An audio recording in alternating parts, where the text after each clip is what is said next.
General Kulkarni, there's also speculation that this is also a strategy to perhaps end the popularity of Imran Khan in the region, to resettle TTP there, to get its smaller factions to get active there in the region, so that his rising popularity, it's already, of course, curtailed by various means in Pakistan. But do you buy that argument that this could also be one of the cases?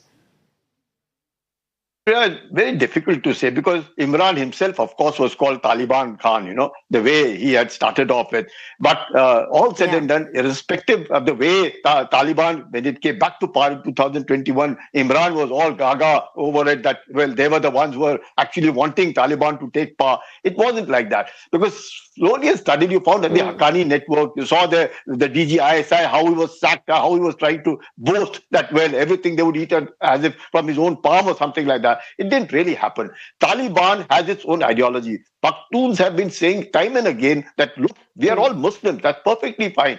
But that does not mean our identity as Pashtuns can be done away with the Punjabis in Pakistan. And that is something which hurts them the most. Durand Line is something which they do not accept. You've seen the kind of Tokram at that area where the people have been going. The number of air attacks. Can you imagine air attacks on Afghanistan hideouts in the Waziristan area? So this kind of things happening. Obviously, the Taliban are upset. Now, Taliban upset, Tehrik-e-Taliban upset with the security forces. You have the BLA upset, you have the BLF upset, the IS, which supposedly, with everybody, none of them like the IS, Khorasan group, but they all have united. All of them are cooperating with a view to fight the Pakistan security forces. What is the Pakistan Prime Minister saying? The Tehrik-e-Taliban Pakistan is our enemy number one. What enemy number one? They have created. Pakistan all along has been using terrorism as an instrument of state policy. It's a failed state, but still it does not, Pakistan military and the terrorists have become a kind of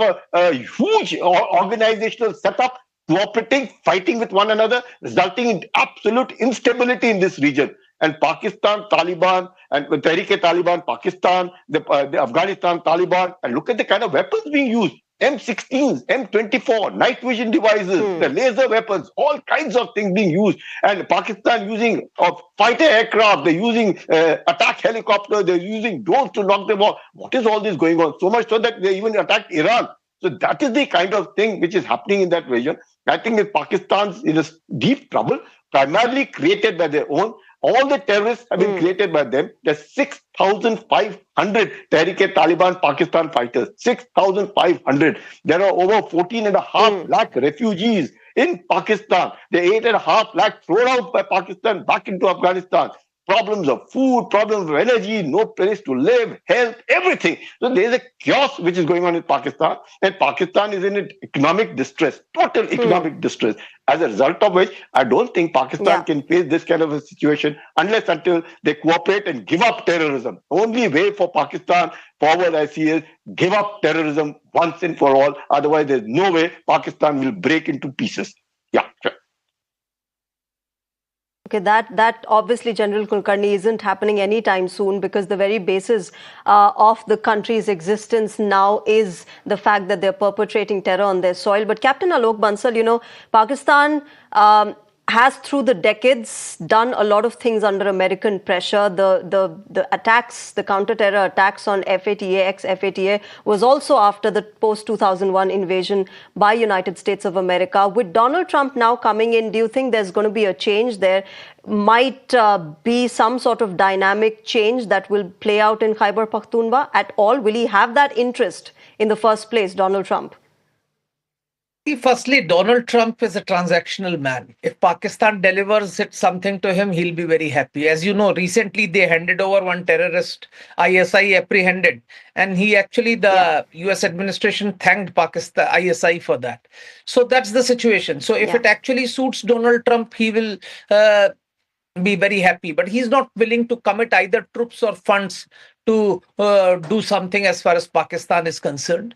Pakistan is low on his radar. It's not high on the radar. Pakistan cannot hope to get that sort of support which it was getting in the past, which it will not get. But at the same time, I don't think so at this point of time, unless, of course, America is directly affected, Trump is going to intervene or do something as far as Pakistan is concerned. Pakistan will continue to suffer.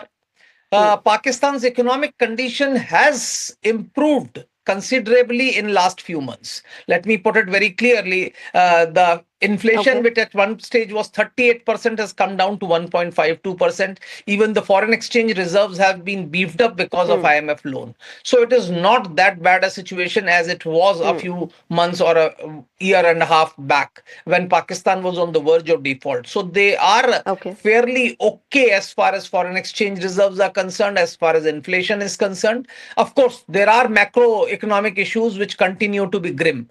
But Pakistan has to look at nation building. That is far more important. They not only face threat from TTP, they have threat from ethnic groups, especially in Baluchistan, and there is also a low-level insurgency in Sindh. So all these issues Pakistan will have to deal with. Besides this, of course, there is a sectarian conflict which is going on where different sects of Islam, basically Shia, Sunnis, are fighting with each other in certain places.